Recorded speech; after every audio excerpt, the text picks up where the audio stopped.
산상수훈은 거울 중에 거울입니다. 여러분들이 올바른 마음가짐으로 산상수훈 말씀을 들으면 매 시간이 새로워지는 시간이 될 것입니다.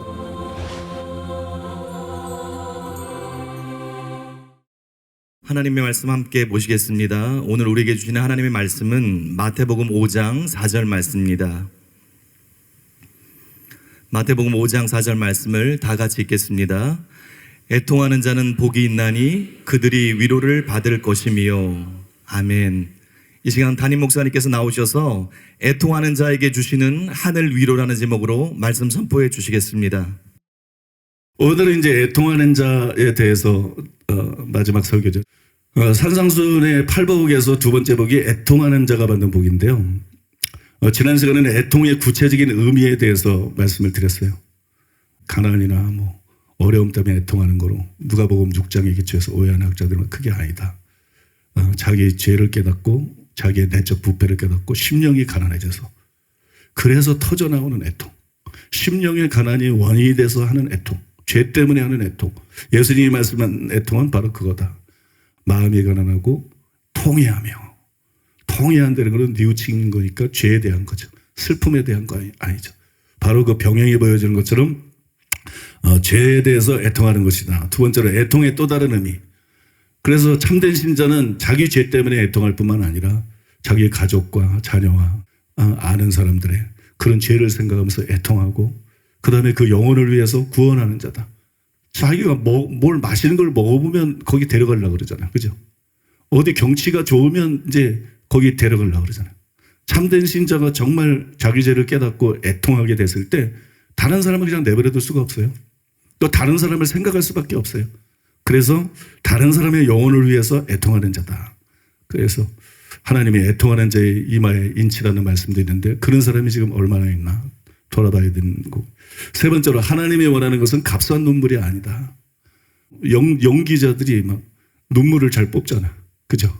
연기자들이. 근데 그 사람들이 진짜 슬퍼서 그런 게 아니잖아. 마찬가지로 우는 것도 여러 가지가 있다고. 우는 것도 종류가 여러 가지가 있어요. 억울해서 우는 사람도 있고 화가 나서 우는 사람도 있고 신세가 처량해서 우는 사람도 있고 뭐 그냥 남한테 동정을 받기 위해서 우는 것도 있고 뭐 여러 가지가 있어요. 아무튼 하나님이 원하는 것은 값싼 눈물이 아니라 눈물이 있고 없고가 중요한 게 아니고 애통하는 자의 원어의 의미를 보면 우는다는 게 아니에요. 슬퍼하는 거지. 탄식하는 거지. 눈물은 아무 상관이 없어. 정말 자기 죄를 깨닫고 자기의 내적 부패를 깨달아서 심령이 가난한 자가 돼서 자기의 죄 때문에 슬퍼하는 마음, 자기의 죄 때문에 정말 부끄러워하고 통분이 여기는 마음, 자기의 죄 때문에 탄식하는 마음, 그걸 성경에서 상한 마음 뭐 이렇게 말하는데 그게 애통이지. 하나님이 원하는 게 그거지. 시편에 보면 하나님께서 병에 눈물을 받는다 그랬는데 그 눈물은 상한 마음에서 나오는 눈물이지 상한 마음이 없는 상태에서 흘리는 눈물이 아니라는 거예요. 믿습니까? 에서가 했던 것처럼 잃어버린 축복을 찾으려고 울며 기도하는 그런 눈물이 아니라는 거예요. 자기의 죄 때문에 하나님 앞에 상한 마음으로 깊이 흘리는 그런 눈물이 성경에서 말하는 눈물이고 하나님이 병에 담으시는 귀한 눈물인 줄로 믿습니다. 하나님이 왜 그 눈물을 병에 담으실까요? 여러분 생각해 보세요. 이게 하나님한테는 보배로운 거야. 이게 부모한테는 자식보다 보배로운 게 없어. 그죠? 부모한테는 자식보다 보배로운 게 없어. 근데 이 자식들이 잘못됐어. 죄 가운데서 멸망의 길로 마귀를 따르고 지옥에 가고 영원히 지옥불에서 불타게 생겼어. 부모의 마음이 막 타들어가. 하나님 마음이 막 타들어가. 근데 이 자식이 율법을 통해서 자기 죄를 깨닫고 자기의 내적인 부패를 깨닫고 심각하게 자기 죄를 인식하고 그리고 막 울고 회개하는 거야. 애통하면서 탄식하면서 울고 회개하는 거야. 이거보다 더 반가운 일이 어디 있어요? 이거보다 더 기쁜 일이 어디 있어요? 이것보다 더 중요한 일이 어디 있어요? 하나님 앞에서는 그게 제일 귀한 거야. 쉽게 말해서 자식이 공부 잘해서 명문대 합격한 것보다 자식이 취직을 잘한 것보다 자식이 무슨 대회에 나가서 메달을 따고 뭐 이런 것보다 이 부모의 입장에서 볼 때는 자식이 회개의 눈물을 흘리는 거 이게 제일 귀한 거야. 여러분 이해되십니까? 영혼의 관점에서 볼 때 자식이 눈물을 흘리면서 회개하는 거 이거보다 더 기쁘고 더 반갑고 더 귀한 게 없는 거예요. 그래서 하나님께서 그 눈물방울을 담아 드시는 거예요. 이 눈물방울을 담아 드신 데는 의미가 뭐냐? 내가 너를 잃어버리지 않았구나. 응? 이 눈물방울이 자기 자식인 거야. 이런 눈물이 없고 회개가 없으면 이 자식을 버리는 거야. 이 자식을 잃어버리는 거죠. 빼앗기는 거예요. 원수 마귀에게 빼앗기는 거예요. 지옥으로 빼앗기는 거예요. 그런데 이 눈물이 있음으로 말미암아 이 자식을 원수에게 빼앗기지 않는 거예요. 응? 이 자식과 함께 영원히 천국에서 살 수 있게 된 거예요. 그러니까 사람이 흘리는 눈물이 하나님 볼 때 얼마나 귀하겠느냐. 또 여러분 선지자들이 탄식하면서 나라를 위해서 흘리는 눈물이 그 눈물의 연장이잖아. 그죠? 그때는 대상이 그 사람 영혼이 아니라 다른 많은 사람들의 영혼. 근데 원리는 같은 것이잖아. 그 눈물은 하나님 앞에 영혼인 거예요. 천하보다 더 귀한 영혼인 거라고. 하나님이 가장 귀히 여기시는 영혼인 거라고. 천지를 지으신 하나님이 목적으로 삼으신 영혼인 것이라고. 천지가 목적이 아니야. 사람을 위해 천지를 지은 것이지. 근데 사람을 타락해서 잃어버렸는데 그 사람을 가장 귀히 여기셔서 하나님이 가장 귀한 것을 내놓으신 거야. 독생자 예수 그리스도를 희생제물로 내놓으신 거야. 그렇게까지도 절실하게 구원하기 원하시는 사람의 영혼과 동일한 것이 바로 눈물인 것이 눈물. 사람들이 흘리는 회개하는 눈물. 믿습니까? 그러니 그게 얼마나 귀해. 금은 다이아몬드가 아니야. 여러분들이 헌금 많이 안 해도 돼. 하나님은 그런 걸 좋아하는 게 아니고 여러분들이 흘리는 회개의 눈물을 좋아하는 거예요. 믿습니까? 죄를 깨닫고 눈이 열려서 자기 실상을 알고 회개할 때 천국에서는 잔치가 벌어지는 거야. 여러분 탕자의 배는 회개의 배우잖아. 한 사람이 정말 자기 죄를 깨닫고 탄식하고 나는 아버지의 아들이라고 일컬음을 받을 자격이 없다. 이게 애통이지. 이 애통한 마음으로 와서 하나님 앞에 회개를 하니까 천국에서는 하나님이 풍악을 울려라. 천국에서는 잔치가 벌어지는 거야. 잔치. 아 기쁘다 좋다 이게 아니야. 그 기쁨을 참을 수가 없는 거야. 천국에서는 잔치를 벌어지는 거야. 여러분 믿습니까? 여러분 한 사람 한 사람이 하나님 앞에 그런 존재라는 걸 깨달으셔야 돼. 그렇게 귀한 존재라는 거. 그래서 여러분들이 자기 죄를 깨닫고 회개하고 애통하고 회개하는 것을 하나님이 얼마나 기뻐하시는지. 하나님이 세상에 그거보다 기뻐하실 일이 없어. 이건 죽고 사는 문제이기 때문에. 하나님을 그거보다 기쁘게 해드릴 방법이 없어. 아 그러잖아. 아버지 무슨 잔치입니까? 첫째 아들이 와가지고 그러잖아요. 아 무슨 잔치입니까? 그러니까 예 그런 말 하지 말아라. 내 아들은 잃었다가 다시 얻어도 죽었다가 다시 살아났다. 이게 여러분 생사의 문제라는 거예요. 생사. 믿습니까? 자식을 잃어버렸다가 막 애를 태우는데 어딘지도 모르고 연락도 안 되고 한 달, 두 달, 막 세 달, 몇 년 동안 자식을 잃었는데 그때 뭐 다른 거 관심 아무것도 없어. 이 자식을 찾는 그 갈망, 이 자식을 찾을 때 그 기쁨, 자식이 죽었어. 근데 그 자식이 다시 살아오는 그 기쁨. 그게 우리가 애통하며 회개하며 눈물을 흘릴 때 하나님께 드릴 수 있는 그 엄청난 기쁨이래. 그 하나님이 그 기쁨을 도저히 이길 수가 없다는 거예요. 그래서 천국에서 잔치를 벌이는 거예요. 잔치를. 여러분 믿습니까? 오늘 설교 듣고 여러분들이 천국에서 막 잔치가 일어나게 할 수 있는 여러분 되시기 바랍니다. 또 여러분 가족들을 통해서 친척들을 통해서 자녀들을 통해서 천국에서 잔치가 좀 일어나게 하시기를 바랍니다. 하나님께 잔치를 열어드리는 여러분 되시기 바랍니다. 믿습니까? 여러분들이 다 하나님께 잔치를 열어드릴 수 있어.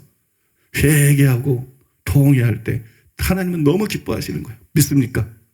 또 다른 사람의 영혼을 위해서 울고 그를 하나님 앞에 돌아오게 할 때 하나님이 너무 기뻐하시는 거예요. 하나님께 잔치 열어드리는 여러분 되시기 바랍니다. 자, 오늘은 마지막 네 번째로 애통하는 자들이 받을 하늘 위로에 대해서 여러분들에게 말씀을 드리겠습니다. 예수님께서 완전히 사람의 통념을 깨는 얘기인데 애통하는 자는 복이 있다 그러셨어요.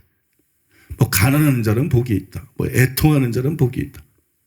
부자가 복이 있지. 모든 게 다 넉넉하고 넘치고 만족하고 행복스러워서 웃고 사는 사람이 복이 있지. 근데 예수님은 애통하는 자가 복이 있다. 완전히 통념이 깨는 그런 얘기를 했어요. 그러면 애통하는 자가 도대체 어떻게 복이 있을 수 있느냐? 그거는 그들이 받을 위로 때문에. 애통하는 자만이 받을 수 있는 위로. 그 위로 때문에 애통하는 자들은 복이 있다. 그러셨어요. 그러면 애통하는 자들은 구체적으로 어떤 위로를 받을까요? 그것을 말씀드리기 전에 정리해야 될 것이 하나 있는데요.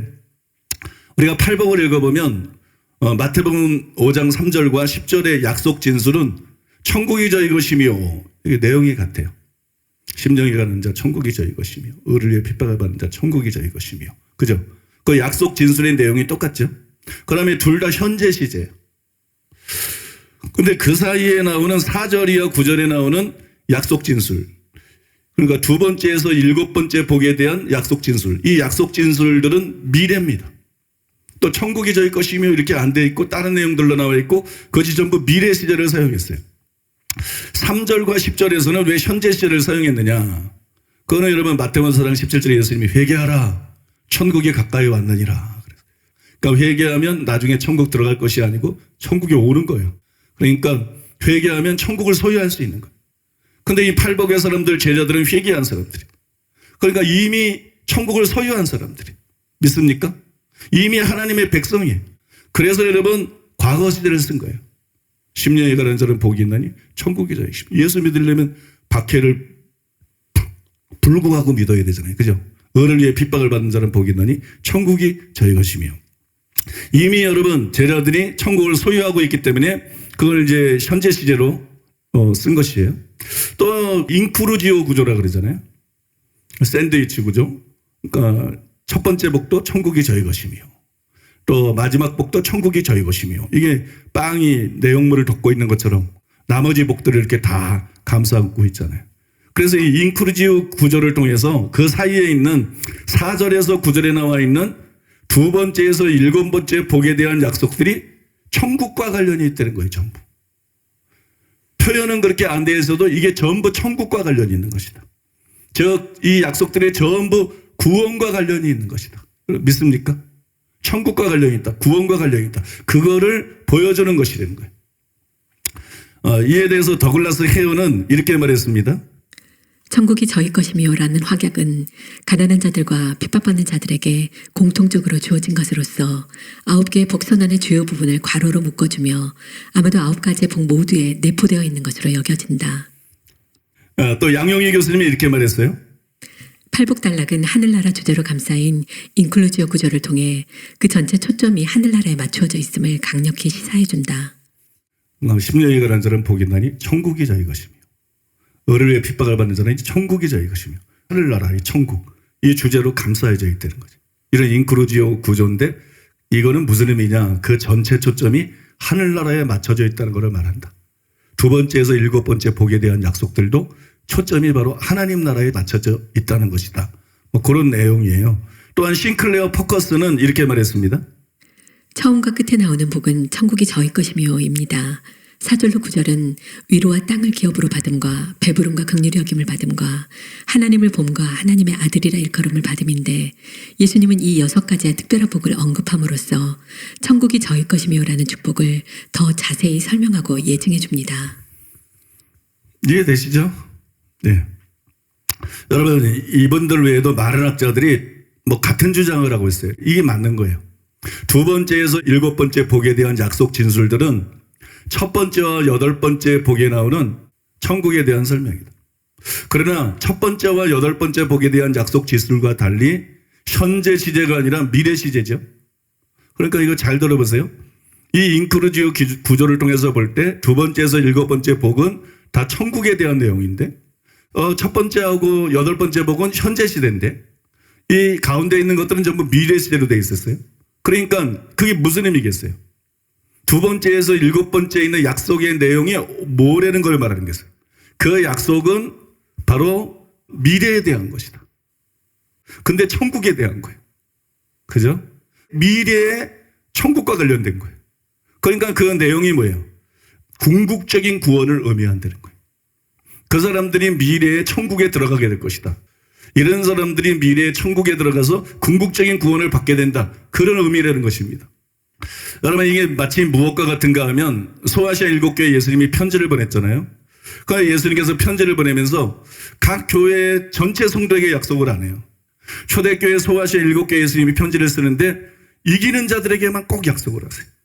그 교회에 많은 사람들이 지는 자고 소수의 이기는 자들이 있어. 이기는 자들에게만 약속하셨어요. 근데 이기는 자들의 약속을 전부 살펴보면 표현들이 다 달라요. 근데 계시록 2장과 3장에 나오는 각 교회에 이기는 자들에게 하나님께서 하시는 약속, 그 약속은 뭐냐? 바로 천국이에요. 그게 바로 궁극적인 구원이에요. 여러분, 산상수훈도 똑같은 얘기를 하고 있다는 거예요. 똑같은 예수님이 산상수훈에서도 아무나 천국 가는 게 아니야. 이런 사람이 천국 가는 거예요. 팔복을 통해서는 예수님이 이렇게 말씀하고 있는 거예요. 아무나 천국 가는 거 아니야. 예수 믿는다고 다 천국 가는 거 아니야. 교회 다닌다고 다 천국 가는 거 아니야. 네 믿음이 참된 믿음이라면 너는 팔복의 사람일 거야. 팔복의 사람만 천국 가는 거야.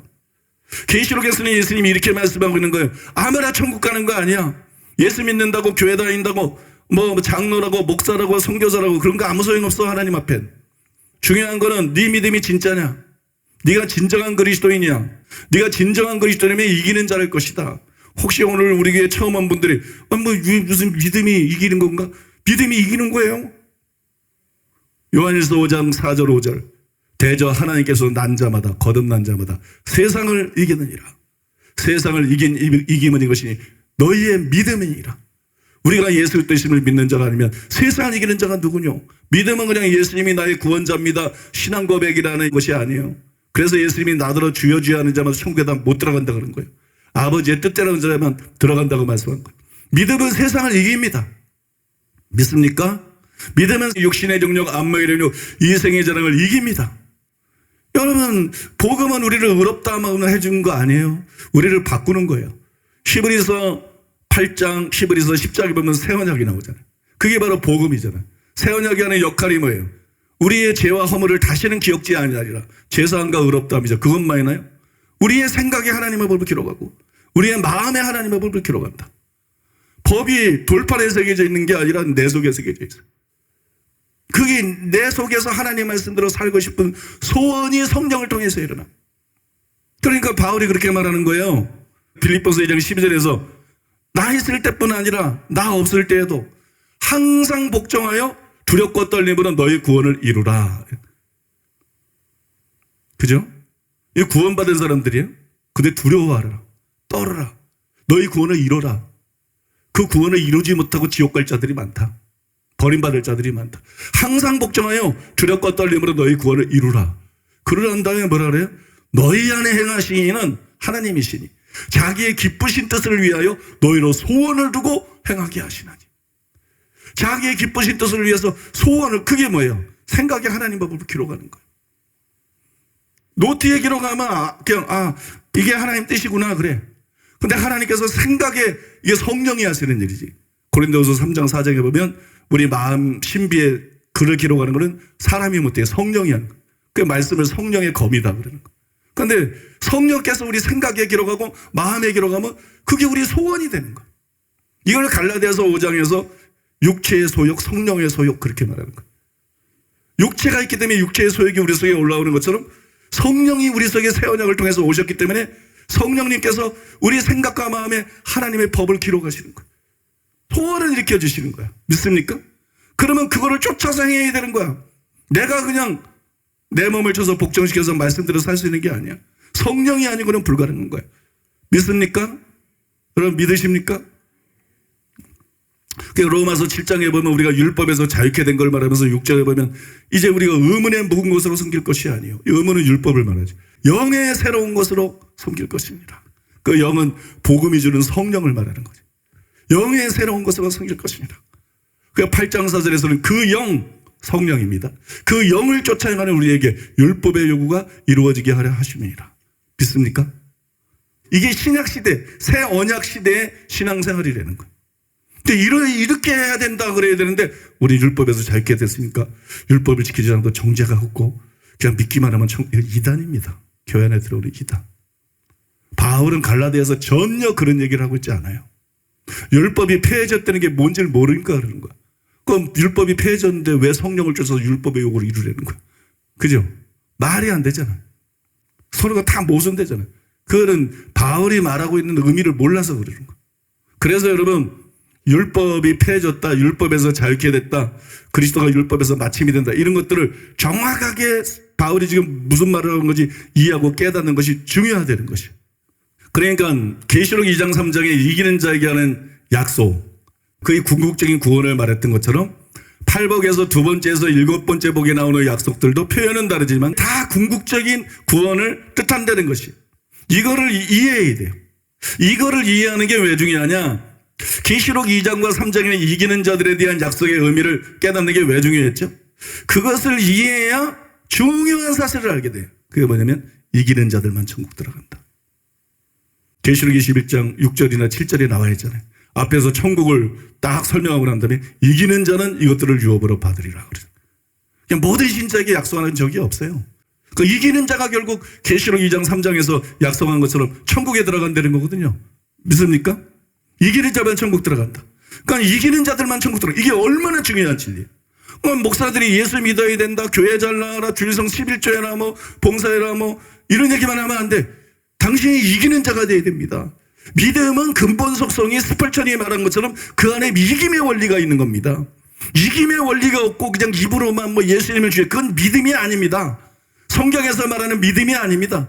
믿음에는 원래 이김의 원리가 그 안에 내재가 되어 있는 거예요. 믿는 게 복음 믿는 거고, 복음을 믿는 것은 갈라디아서 3장 13절 14절에서 말하는 것처럼 아브라함의 복, 의롭다함이죠. 그 다음에 성령의 약속, 성령을 주는 거죠. 그 성령이 우리를 이기게 하시잖아요. 그 성령이 죄를 이기게 하고 그 성령의 말씀대로 살게 하잖아요. 그럼 믿음이라는 거는 이김하고 불가분의 관계인 것이에요. 믿음이 예수님의 피만 믿는 게 아니라 믿음은 우리가 믿음으로 의롭다함 받을 뿐만 아니라 성령을 받는 것이기 때문에. 갈라디아서 3장 2절이야 6절이 그거잖아요. 너희가 성령을 받은 것이 율법의 행위로냐 듣고 믿음으로냐.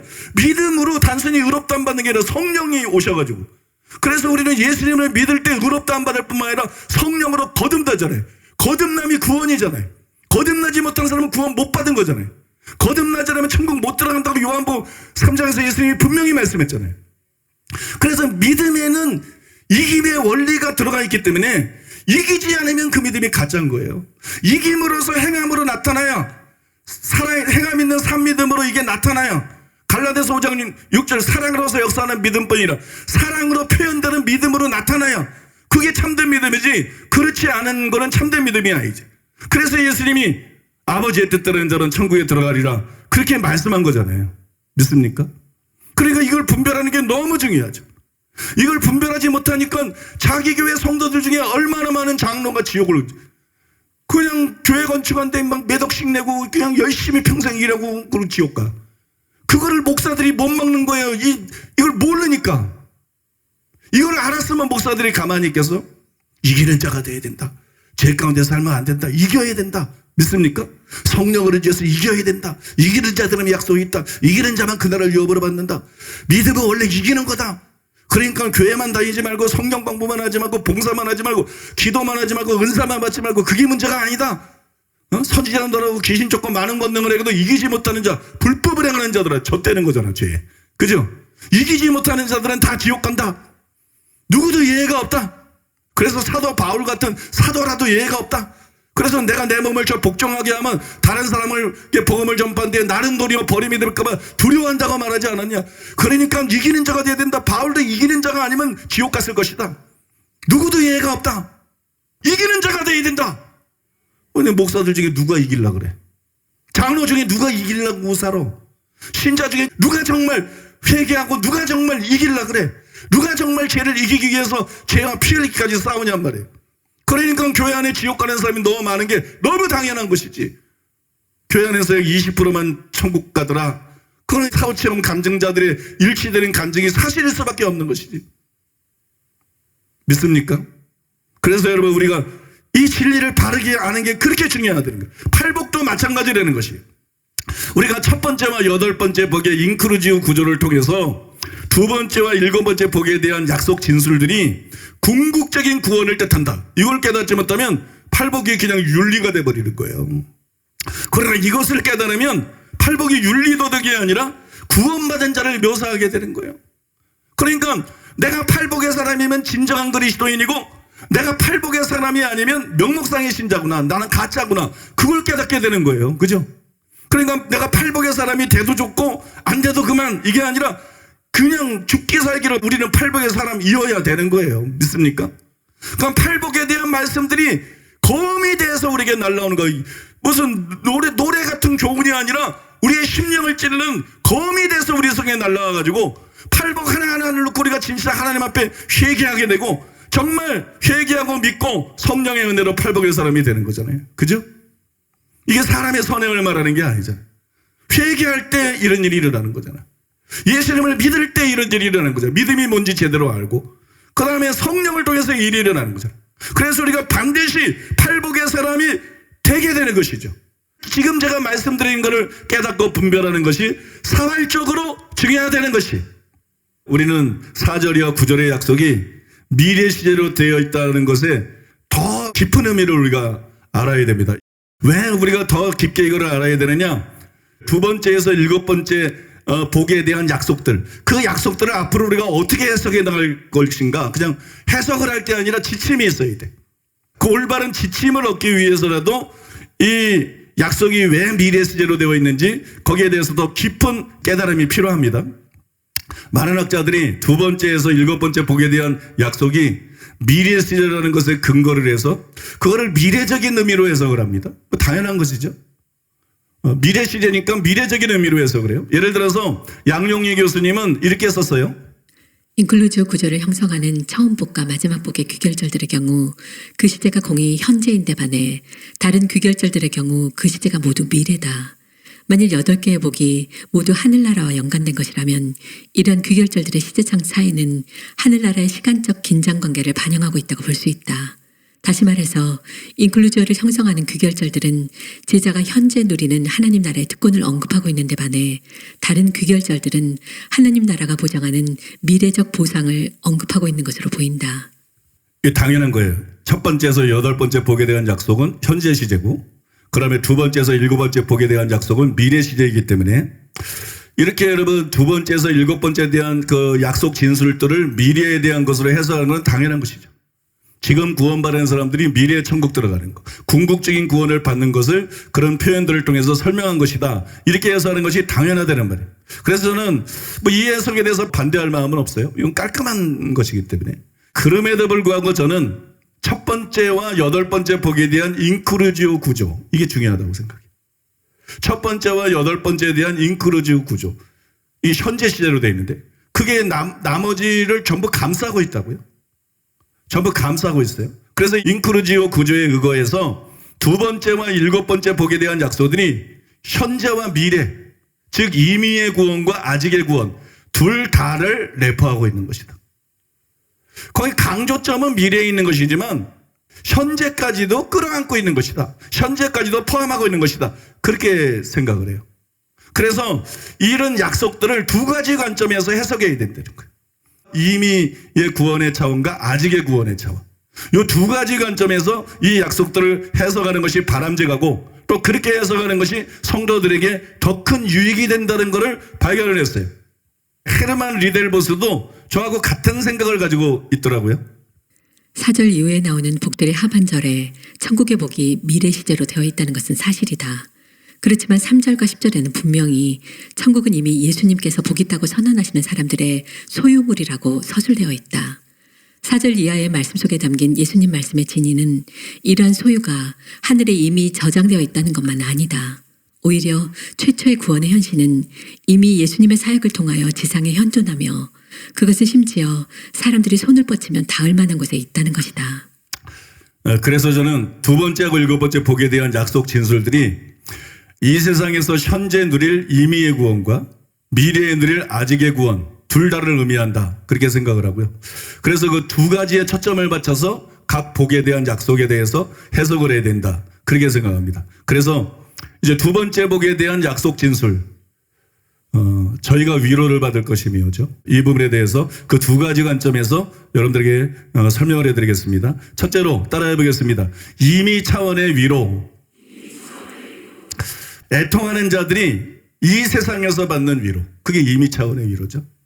애통하는 자들이 이 세상에서 받는 위로는 구체적으로 어떤 것인가? 아더 핑크가 이렇게 썼어요. 그들이 위로를 받을 것이며 이 은혜로운 약속은 첫째로 하나님의 위로로 말미암아 즉각적으로 뒤따라오는 참된 회심에 의해 성취된다.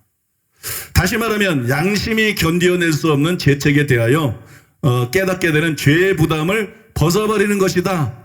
이렇게 설명했어요. 또한 존 스토트는 이렇게 썼어요. 우리는 18세기에 아메리칸 인디안의 선교사에 있던 민감하고 그리스도를 닮은 데이비드 브레너드와 같이 그리스도인의 회개인 하나님의 뜻대로 하는 근심을 더욱더 체험해야 된다. 그는 1740년 10월 18일자 그의 일기에 다음과 같이 썼다. 나의 아침 기도 시간에 나의 영혼은 심히 녹아내려 나의 엄청난 사악함과 타락을 몹시 슬퍼하였다. 이와 같은 눈물은 하나님께서 그의 병에 담으신다고 하는 거룩한 눈물이다. 자신이 죄가 많다는 것을 슬퍼하는 그와 같은 애통하는 자들은 그들의 슬픔을 덜어줄 수 있는 유일한 위로, 즉 하나님의 값없는 용서로 위로를 받게 될 것이다. 모든 위로 가운데 가장 큰 위로는 통회하고 애통하는 모든 죄인에게 내려지는 사죄의 선언이다. 여러분, 둘 다 설명을 아주 잘했어요. 애통하는 자가 이 땅에서 받게 되는 위로가 뭐냐? 회심과 죄사함이라는 거예요. 여러분, 심령이 가난한 자가 돼가지고 자기 죄를 깨닫고 애통하잖아요. 그 애통하고 회개하잖아요. 그 사람이 회심하게 되겠지. 그 사람이 구원받게 되겠지. 그죠? 그게 바로 위로죠. 그 다음에 뭐 신자도 또 죄를 지었어요. 그 다음에 심령이 가난한 자고 애통하고 회개합니다. 그럼 주님께서 그 죄를 사해 주시죠. 그래서 그 마음속에 죄책감을 걷어가시고 사죄받았다는 걸 가르쳐 주시죠. 이 회심과 죄사함, 이것이 애통하는 자가 이 세상에서 받을 수 있는 위로예요. 우리는 그런 위로 가운데 살아야 된다는 거예요. 미래의 위로를 받을 뿐만 아니라 현재 그런 위로를 받고 있어야 된다는 거예요. 현재 그런 위로를 받고 있어야 그리스도인이고, 현재 그런 위로를 받고 있어야 또 제대로 신앙생활을 하고 있는 거죠. 믿습니까? 여러분, 그런 위로가 여러분 속에 있나요? 그런 위로가 여러분 속에 반드시 있어야 될 줄로 믿습니다. 그러니까 회심과 제사함을 통해서 이 땅에서 애통하는 자들이 위로를 받는데, 저는 이 중에 후자가 다윗의 시들 가운데 가장 잘 표현이 되고 다윗의 시들 가운데 가장 잘 설명이 되어 있다고 생각합니다. 시편 32편 다윗의 계시 1절에 5절이니까 허물의 사함을 받고 자신의 죄가 가리워진 자는 복이 있도다. 애통하는 자가 복이 있도다. 그런 거죠. 여호와께 정죄를 당하지 아니하는 자는 복이 있도다.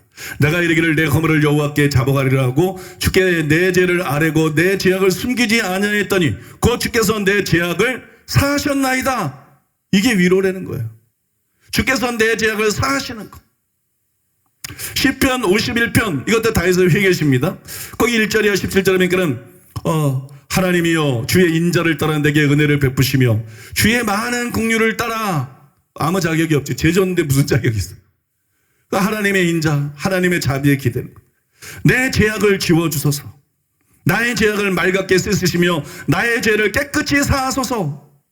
우슬처럼 나를 정결하게 하소서. 내가 정하리이다. 나의 죄를 씻어주소서. 내가 눈보다 시리이다.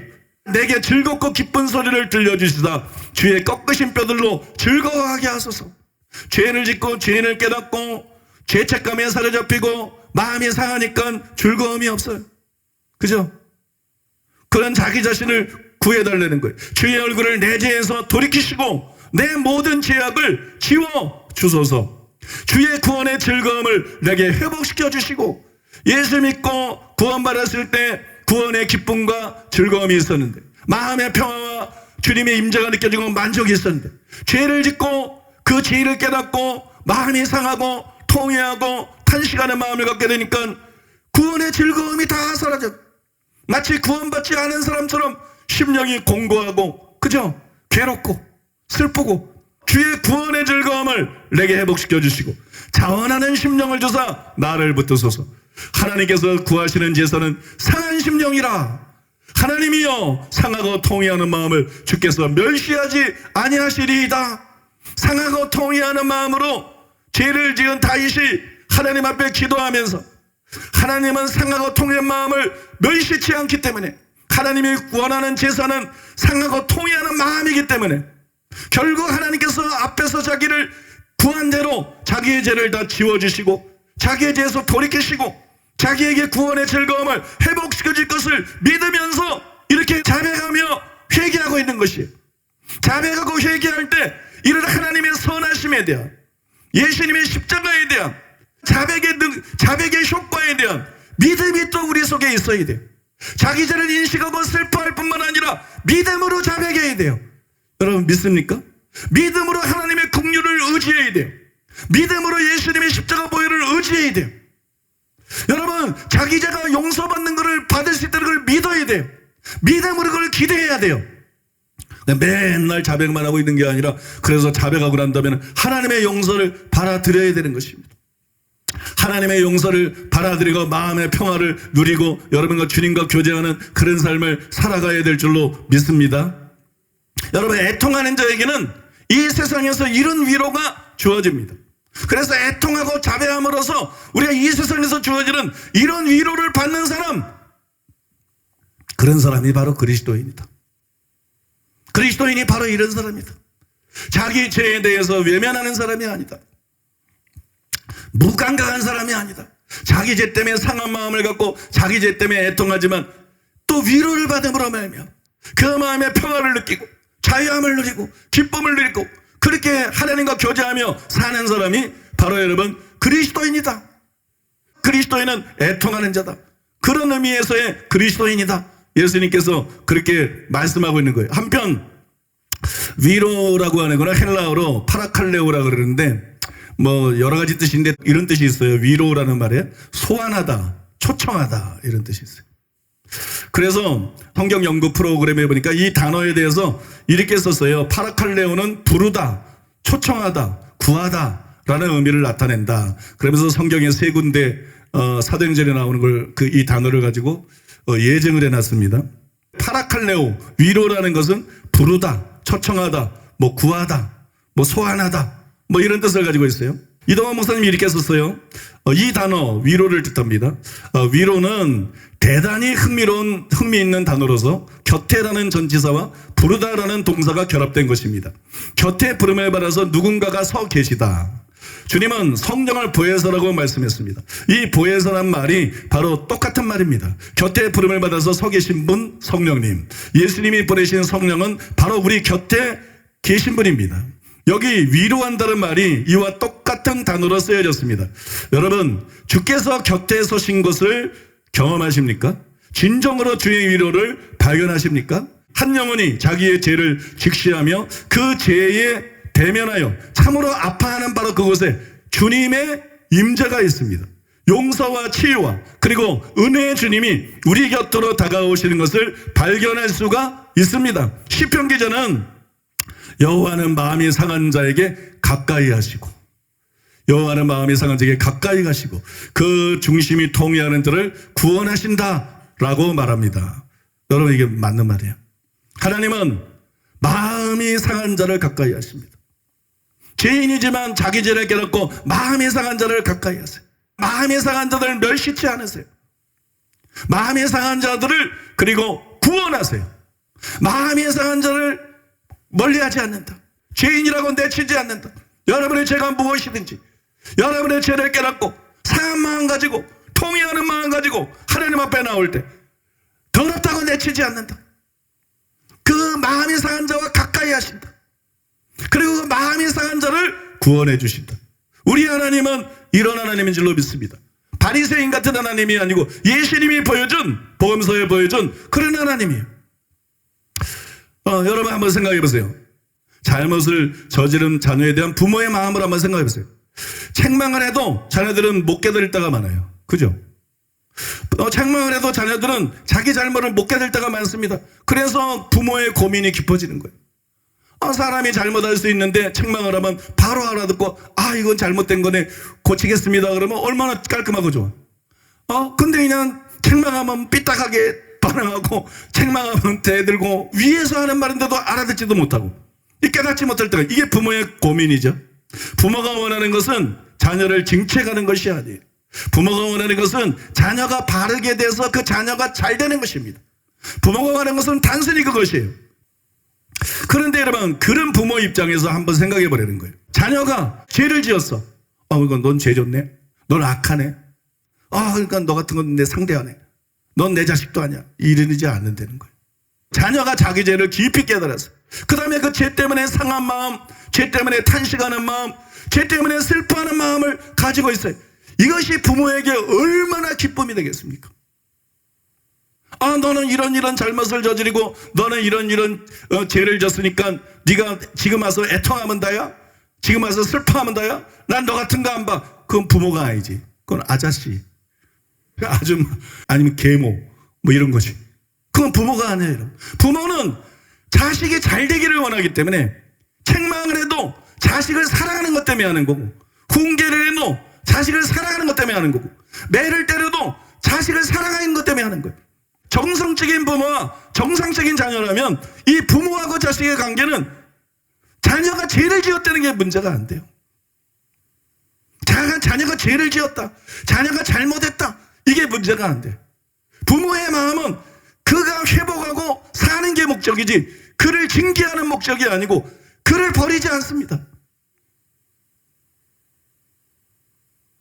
그런데 하물며 하나님께서 죄를 깨닫고 통회하는 마음, 상한 마음을 가지고 하나님 앞에 나오는 자들에게 네가 그런 죄를 짓고 어떻게 나한테 나온 거야? 내가 널 받아줄 거라고 생각해? 그렇게 하겠냐는 거. 탕자를 기다렸던 그 아버지의 모습이 바로 하나님의 모습이라는 거예요. 와서 끌어안고 입을 맞추고 살찐 짐승을 잡아가지고 잔치를 벌이고, 죄인 하나가 들어올 때마다 살찐 소를 잡고 막 잔치를 벌일 정도로 기뻐하는 거 믿습니까? 우리 하나님은 그런 하나님이라는 거예요. 하나님은 마음이 상한 자를 절대 멸시치 않는다. 하나님은 마음이 상한 자에게 가까이 하신다. 탕자가 돌아왔을 때 끌어안는 것처럼 우리가 상한 마음으로 나는 이렇게 죄인이야, 나는 이렇게 악해, 내가 바리새인이야, 내가 죄인 중에 되겠어야, 나는 이거밖에 안 돼, 부끄러워서 얼굴을 들 수가 없어, 주여 나는 죄인입니다, 주님 나는 이렇게 악합니다, 탄식하는 마음으로 회개할 때 하늘에 계신 그 거룩하신 하나님께서 여러분에게 다가오셔서 여러분을 끌어안으신다는 것이에요. 바리새인과 세리에게도 누가 의롭다함을 받고 갔어요? 주여 저는 죄인이로소이다, 나를 불쌍히 여기소서. 탄식하는 상한 마음을 그랬던 그 세리가 의롭다함을 받고 돌아갔다 그랬잖아요. 우리의 죄를 용서하시고 의롭다 하시고 우리를 구원하시고 우리를 회복하시는 하나님이라는 것을 믿으라는 것이에요. 죄는 깊이 깨닫되 하나님의 사랑을 절대 의심하지 말라는 것이에요. 하나님은 참소자인 마귀하고 절대 다르다는 것이에요. 그러므로 그 은혜의 보좌 앞에 나아가라는 것이에요. 은혜의 보좌 앞에, 은혜를 받을 수 있는 그 보좌 앞에, 긍휼히 여김을 받을 수 있는 그 보좌 앞에, 불쌍히 여김을 받을 수 있는 그 보좌 앞에, 용납을 받을 수 있는 그 보좌 앞에, 여러분 믿습니까? 여러분 오늘 그렇게 하시기 바랍니다. 여러분 속에 무슨 죄가 있든지 문제가 안 됩니다. 여러분이 누구든지 문제가 안 됩니다. 여러분의 케네시적인 목사님의 표현을 빌리면 여러분이 100명과 간음을 했다 할지라도 문제가 안 됩니다. 기회가 있다는 면에서 문제가 안 된다는 거예요. 그런 죄를 지으려는 게 아니라 여러분이 그 죄 때문에 마음이 상하고 찢어진 마음으로 통회하고 잡아가고 나오면 하나님은 여러분을 멸시하지 않습니다. 하나님은 여러분과 가까이 하십니다. 하나님은 여러분들을 구원하십니다. 여러분 하나님은 사랑의 하나님이고 여러분들의 상상을 초월할 정도로 좋은 하나님인 걸 믿으시기 바랍니다. 그 하나님을 믿고 그 하나님 앞에 나가시기를 바랍니다. 죄는 하나님과 인간 사이를 가로막습니다. 이사야 59장 2절. 오직 너희 죄악이 너희와 너희 하나님 사이를 갈라놓았고. 죄는 하나님의 임재는 물론이고 인간에게서 영광과 존귀와 평강을 빼앗아가요. 제대로 신앙생활하는 사람들 속에는 영광이 있어, 존귀가 있어, 평강이 있어. 그런데 영광과 존귀와 평강을 빼앗아 혼자라는, 그리고 하나님께 배척당하고 있다는 느낌으로 가득하게 만들어요. 그러나 우리가 진정으로 죄를 깨닫고 애통하면 하나님이 우리에게 가까이 오세요. 우리 죄를 용서하시고 우리와 함께 하세요. 이사야 57장 15절에 보니까 지극히 존귀하며 영원히 거하시며 거룩하다 이름하는 이가 이같이 말씀하시되 내가 높고 거룩한 곳에 있으며 또한 통회하고 마음이 겸손한 자와 함께 있나니 이는 겸손한 자의 영을 소성시키며 통회하는 자의 마음을 소성시키려 함이라. 하나님은 높고 거룩한 곳에 거하는 하나님인데 항상 거룩한 곳에만 거하는 분이 아니라 자기 죄를 깨닫고 통회하면서 마음이 겸손해진 자, 그들과 함께 하시는 하나님이다. 왜냐하면 그들의 영을 소생시키기 위해서, 그들의 마음을 소생시키기 위해서, 그들을 구원하기 위해서, 그들을 자유케 하고 변화시키기 위해서. 믿습니까? 하나님은 그런 하나님이세요. 그러므로 여러분, 하나님 자신이 애통하는 자에게 주어지는 최고의 위로예요. 이 땅에서 회심과 제사함만 주어지는 게 아니에요. 애통하는 자에게 주어지는 위로가 뭐냐? 위로의 하나님이 주어지는 거예요. 위로의 근원이 되시는 위로의 하나님이 오셔서 우리와 함께 하시는 거예요. 하나님의 사랑이 느껴지는 거예요. 여러분 믿으십니까? 그리고 죄책감이 사라지고 마음의 평화가 임하고 희망이 임하고 기쁨이 임하고, 이게 여러분 애통하는 자에게 주는 위로예요. 그러니까 여러분들이 이런 위로를 받고 싶으면 애통하는 자가 되시기를 바랍니다. 맨날 교회 다녀봤자 소용없어. 정말 말씀을 들으면서 자기 죄를 정확하게 깨닫고 자기의 영적인 실장을 깨닫고 여러분 하나님 앞에 애통하는 자가 될 때 이런 놀라운 위로가 여러분들에게 주어지게 될 줄로 믿습니다. 두 번째로 한번 따라하겠습니다. 아직 차원의 위로. 데이비드 터너는 애통하는 자는 이사야 61장에 기름 부음 받은 종을 통해서 미래의 위로를 받을 것이다, 그렇게 말을 했어요. 성경에 의하면 메시아의 직무 중에 하나가 뭐냐? 메시아의 직무 중에 하나가 위로하는 것이. 메시아는 어떤 의미에서 위로자입니다. 이사야 61장 1절이야 3절에 보면 메시아, 예수님에 대한 예언이 나오는데 그중에 이런 내용이 있어요. 모든 슬픈 자를 위로하되, 이런 말이 있어요. 이게 메시아가 해야 될 일이에요. 메시아는 위로자입니다. 그래서 여러분 성경에 다음 같은 말씀이 있는 거예요. 누가복음 2장 25절에 보면 예루살렘에 시몬이라는 사람이 있는데 이 사람은 의롭고 경건하여 이스라엘의 위로를 기다리는 자라. 그래서 시몬이 누구를 기다리고 있었어요? 예수님, 메시아가 올 걸 기다리고 있었죠. 근데 그걸 뭐라 그래요? 이스라엘의 위로를 기다리고 있는 자라. 메시아는 위로자예요. 믿습니까? 그래서 메시아는 현재 우리를 위로하실 뿐만 아니라 미래에도 우리를 위로하세요. 이미 설명해 드린 것처럼 메시아께서 현재만 위로하는 게 아니라 미래에도 위로하세요. 그러니까 애통하는 자는 메시아를 통해서 현재 위로를 받을 뿐 아니라 미래에도 위로를 받습니다. 그러니까 이 세상에서 위로를 받을 뿐만 아니라 내세에서도 위로를 받습니다. 먼저 위로자이신 예수님은 이 땅에서 애통하는 자들을 구원하고 용서하심으로써 위로하세요. 그리고 미래 부자와 나사로의 비유에 나오는 위로와 같은 위로를 주세요. 그러니까 현재에는 우리를 희심하게 하고 또 우리를 용서하시고 하나님께서 우리와 함께 하심으로써 위로를 주시고 애통하는 자에게, 미래에는 부자와 나사로의 비유에 나와 있는 그 위로를 주신다는 거예요. 어떤 말씀입니까? 누가복음 10장 25절에 보니까 아브라함이 이르되 너는 살았을 때 좋은 것을 받았고 나사로는 고난을 받았으니 이것을 기억하라. 이제 그는 여기서 위로를 받고 너는 괴로움을 받느니라. 나사로가 천국에서 위로를 받죠. 이것이 여러분 애통하는 자에게 주어질 위로라는 거예요.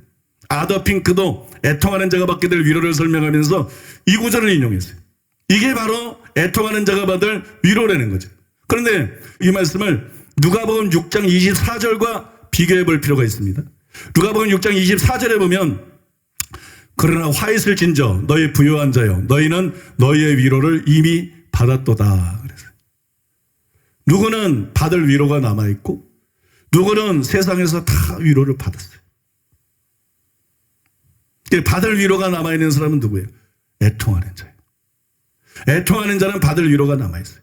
그래서 애통하는 자가 누리게 될 위로는 실제로 천국을 가리킨다는 거예요. 이 말씀들을 서로 비교해 볼 때 애통하는 자가 받을 위로는 천국이에요. 애통하는 자가 받을 위로가 천국이라는 것을 가장 잘 설명한 것이 뭐냐? 계시록입니다. 계시록 7장 15절이야 17절에 보면 이렇게 기록되어 있습니다. 그러므로 그들이 하나님의 보좌 앞에 있고 또 그의 성전에서 밤낮 하나님을 섬김에 보좌에 앉으신 이가 그들 위에 장막을 치시리니 그들이 다시는 줄이지도 아니하며 목마르지도 아니하고 해나 아무 뜨거운 기운에 상하지도 아니하리니 이는 보좌 가운데 계신 어린 양이 그들의 목자가 되사 생명수 샘으로 인도하시고 하나님께서 그들의 눈에서 모든 눈물을 씻어주실 것임이라. 요한계시록 21장 1절로 4절. 또 내가 새하늘과 새 땅을 보니 처음 하늘과 처음 땅이 없어졌고 바다도 다시 있지 않더라. 또 내가 보매 거룩한 성 새 예루살렘이 하나님께로부터 하늘에서 내려오니 그 준비한 것이 신부가 남편을 위하여 단장한 것 같더라. 내가 들으니 보좌에서 큰 음성이 나서 이르되 보라 하나님의 장막이 사람들과 함께 있음에 하나님이 그들과 함께 계시리니 그들은 하나님의 백성이 되고 하나님은 친히 그들과 함께 계셔서 모든 눈물을 그 눈에서 닦아주시니 다시는 사망이 없고 애통하는 것이나 곡하는 것이나 아픈 것이 다시 있지 아니하리니 처음 것들이 다 지나갔음이로라. 여러분, 이게 애통하는 자가 미래에 받게 될 위로예요. 그래서 예수님이 복이 있다 그러신 거예요. 양영희 교수님도 이 부분에 대해서 이렇게 말해서 하나님 나라가 완성될 때 하나님께서 모든 죄와 고통과 죽음을 제거하시고 모든 눈물을 그 눈에서 씻겨주실 것이다. 그때 애통하는 제자들은 하나님께 진정한 위로를 받게 될 것이다. 이게 여러분 진짜 애통하는 자가 받게 될 위로예요. 우리가 다른 사람들을 위로할 때 마치 눈물을 닦아주면서 위로하는 것처럼 마지막 때 하나님께서 친히 우리의 눈에서 모든 눈물을 씻어주실 거예요. 지금 흘리는 눈물을 씻어주시는 게 아니에요.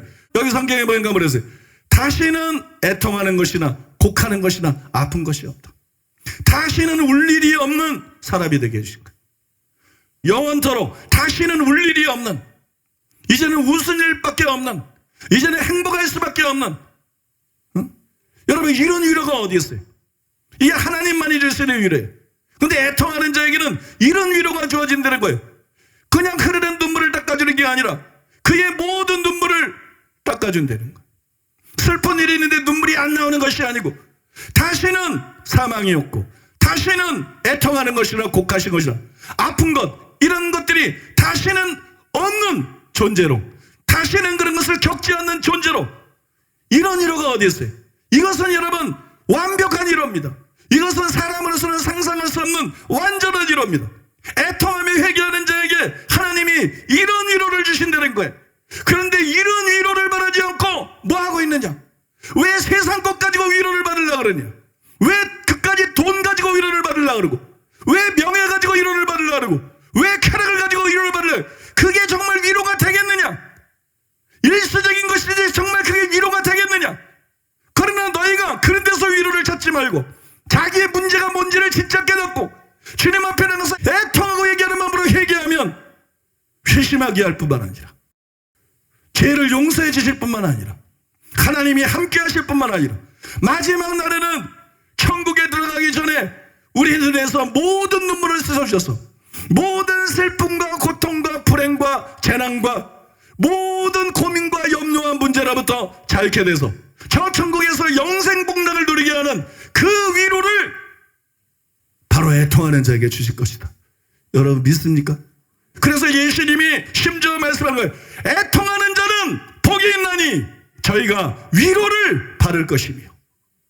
다른 사람들은 우는 사람 보면 다 불쌍히 여기고 슬프게 생각하는데, 그죠? 안 됐다고 생각하는데 예수님은 완전히 파격적인 말씀을 하시는 거예요. 애통하는 자는 복이 있나니 저희가 위로를 받을 것이며, 그 위로가 바로 이 위로입니다. 그런데 교회 안에 애통하는 거에 사라져버렸어요. 교회가 막 학교처럼 돼가지고 우는 사람이 없어. 목사도 안 울어, 장로도 안 울어, 권사도 안 울어, 집사도 안 울어, 예배 때도 우는 사람이 없어. 무슨 공연장에 모였나? 교회가 타락한 겁니다. 교회가 변질된 겁니다. 교회가 부패한 겁니다. 교회가 길을 잃은 것입니다. 교회 안에 우는 자가 없다는 것은 그 교회가 정상이 아니라는 걸 말해주는 거예요. 교회가 타락했다가 되살아날 때, 교회 안에서 부흥이 일어날 때, 여러분 교회사를 읽어보세요. 웨일즈 부흥이든지 아주사 부흥이든지 뭐 어디 부흥이든지 교회 안에서 각성이 일어나고 교회 안에 성령이 부어지고 교회가 다시 되살아나고 교회가 부흥이 일어날 때마다 거기에는 반드시 눈물과 통곡이 있었습니다. 하늘에서 폭우가 쏟아지는 것처럼 여러분 반드시 거기에는 우는 자들이 있었어요. 눈물이 있었어요. 통곡이 있었어요. 애곡이 있었어요. 신음이 있었어요. 그런데 대한민국의 큰 교회들 중에 어느 교회에서 눈물을 볼 수 있는가? 어느 교회에서 애통하는 걸 볼 수 있는가? 어느 교회에서 통곡하고 신음하고 뒹굴며 회개하는 자들을 볼 수 있는가? 거의 없어요. 거의. 사랑하는 여러분, 눈물이 없는 교회는 잘못된 것입니다. 우는 성도들이 없는 교회는 잘못된 것이. 우리는 울어야 돼요. 우리는 됩니다. 왜냐하면 애통하는 자들은 여러분들에게 설명한 그런 놀라운 위로를 받지만 애통하지 않는 자들은 영원히 슬피 울며 이를 가게 될 것이기 때문이에요. 그래서 예수님이 누가복음 6장에서 화 있을진저라는 강한 말을 사용하면서 이렇게 경고하신 거예요. 누가복음 6장 20절 25절에 보니까 예수께서 너를 들어 제자들을 보시고 이르시되 너희 가난한 자는 복이 있나니 하나님의 나라가 너희 것이며 지금 줄인 자는 복이 있나니 너희가 배부름을 얻을 것이며 지금 우는 자는 복이 있나니 너희가 웃을 것이며 인자로 말미암아 사람들이 너를 미워하며 멀리하고 욕하고 너희 이름이 악하다 하여 버릴 때에는 너희에게 복이 있도다. 그날에 기뻐하고 뛰놀라. 하늘에서 너희 상이 큼이라. 그들의 조상들이 선지자들에게 이와 같이 하였느니라. 그러나 화 있을진저 너희 부유한 자여 너희는 너희 위로를 이미 받았도다. 화 있을진저 너희 지금 배부른 자여 너희는 줄이리로다. 화 있을진저 너희 지금 웃는 자여 너희가 애통하며 울리로다. 여러분 우리가 여기서 주목해야 될 것은 지금이라는 단어예요. 지금 여러분은 애통하는 자입니까? 지금 여러분은 애통하는 자입니까? 아니면 세상에 취해서 웃고 있는 자입니까? 엉터리 말씀 들고 자기의 실체도 모르고 무조건 탈북의 사람도 아니면서 자기는 구원받은 사람이고 천국 간 사람이라고 넋놓고 웃고 있는 자입니까? 지금 저 살아있고 귀하게 있을 때 애통하는 자가 되어야 되는 것이에요. 야고보 4장 9절에서 슬퍼하며 애통하며 울지어다. 너희 웃음을 애통으로 너희 즐거움을 근심으로 바꿀지어다. 그렇게 말했어요. 지금 자기의 죄를 깨닫고 심령이 가라는 자가 되어 애통하는 사람이 되십시오. 그래야 여러분 영원히 슬피 울며 이를 가는 자가 아니라 하나님이 친히 그 눈에서 눈물을 씻어주심으로써 다시는 사망이나 곡하는 것이나 애통하는 것이나 아픈 것이 없이 저 천국에서 주님과 더불어서 저 천국에서 성도들과 더불어서 저 천국에서 천사들과 더불어서 영생 복락을 누리는 자가 될 줄로 믿습니다. 그러므로 여러분 아직도 회개하지 않은 죄가 있다면 아직도 자기가 사로잡혀야 될 죄가 있다면 이 시간에 애통하시고 하나님을 통해서 구원받으시기 바랍니다. 하나님을 통해서 자유케 되시기를 바랍니다. 우리 오늘 들은 말씀 기억하면서 주여 삼창하고 하나님 앞에 통성으로 기도하겠습니다. 주여 주여 주여